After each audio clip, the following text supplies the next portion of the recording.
मैं doctor Vijaynarayan Tiwari, assistant professor MEd विभाग शिक्षा संकाय तुलसीदास पीजी कॉलेज, कादीपुर, सुल्तानपुर, उत्तर प्रदेश। तो विद्यार्थियों, संस्कृत शिक्षण में संधि के अंतर्गत अब हम अयाद संधि को पढ़ेंगे। अयाद संधि होती क्या है, तो आइए देखते हैं। अयाद संधि का सूत्र है एचो अय वाया वाह, अर्थात एच ए ओ आई औ। एच क्या होता है?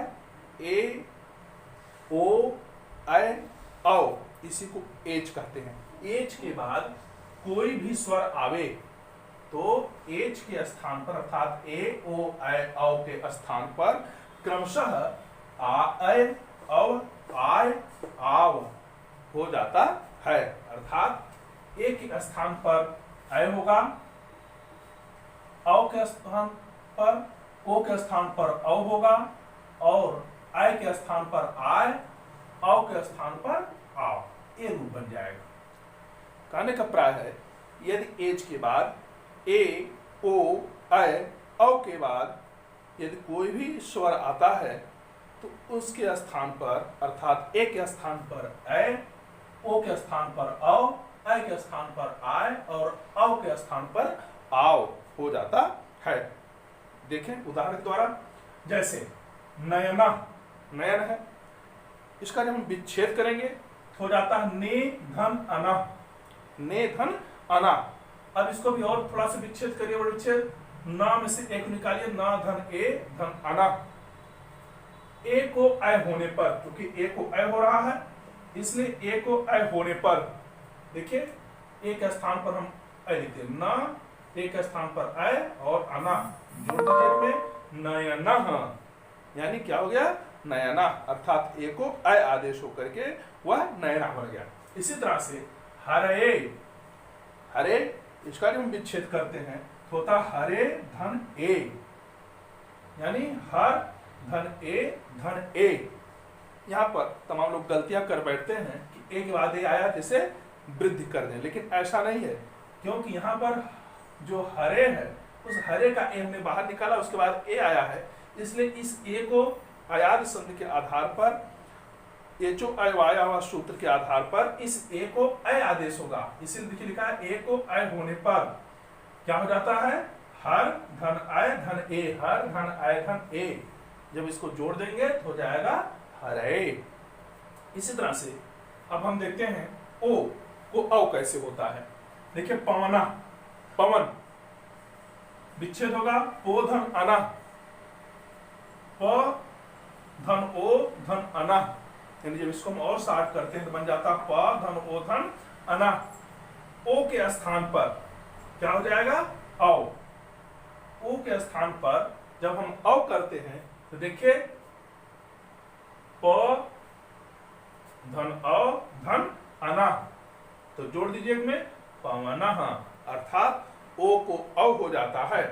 इसी तरह से पवित्रः, पो धन इत्रः, जब इसको हम और तोड़ते हैं तो बन क्या जाता है? प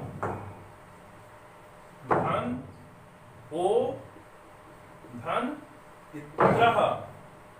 जब इसको ओ के स्थान पर औ करते हैं तो देखिए ओ के स्थान पर औ कर देंगे तो बन जाएगा रूप प औ धन नः। देखिए पा के स्थान पर क्या हो जाएगा? ओ को औ, धन इत्रः। अब इसको एक में जोड़ दीजिए तो पा में आ मिलके पा हो जाएगा, वा में ई मिल जाएगा और त्र बन गया त्रह। इसी तरह नायका, अगला है नायका।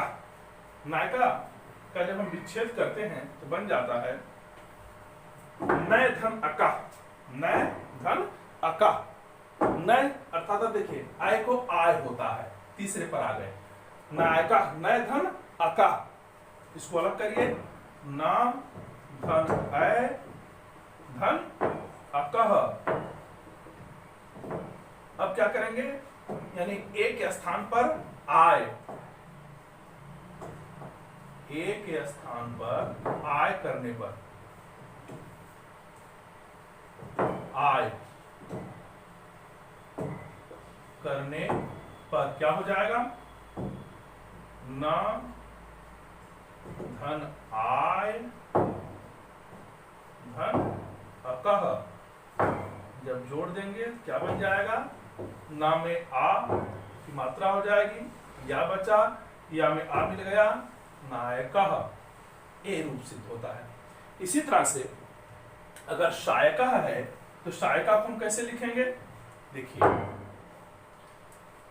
शायका शय धन अकः, यानी अगर जब इसको हम और तोड़ते हैं क्या हो जाएगा? शय धन अकः माने श धन अय धन अकः। यहां देखिए, शायका श धन अय धन अकः। अय को आय, अय को क्या होगा? आय हो जाएगा। तो लिखिए स धन आय धन अकः बराबर क्या हो जाएगा? शा में आ को जोड़िए तो शा, या में आ को जोड़ेंगे या, और कह, शायकः। यानी आपने ए को अय, ओ को औ और अय को आय कैसे होता है इसको आपने उदाहरणों के द्वारा देखा। अब आप देखेंगे औ को आव कैसे होता है। तो औ को आय करने के लिए जैसे हम कहें पावकः, पावकः, जब इसको हम विच्छेद करेंगे तो हो जाएगा पौ धन अकः बराबर पावकः। देखिए, पावकः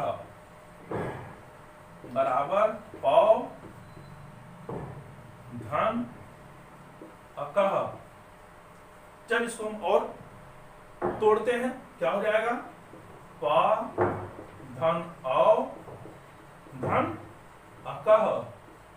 अब औ को क्या हो जाएगा? औ को आव करने पर, औ को आव करने पर, तो औ के स्थान पर औ को आव करने पर देखिए, प धन आव धन अकः। जोड़ दीजिए क्या हो जाएगा? पा में आ मिल के पा, व में आ मिल के व, और कह पावकः। इसी तरह से अगर हम कहें शावका, शावका, तब क्या होगा? सौ धन अकः, सौधन अकः। इसको और तोड़ेंगे क्या होगा? देखिए, स धन औ धन अकः। औ के स्थान पर आव करने पर, औ के स्थान पर आव करने पर देखिए, स धन आव धन अकः बराबर शावकः। इसी तरह से नावकः अगर करना है क्या होगा? नौ धन अकः, यानी ना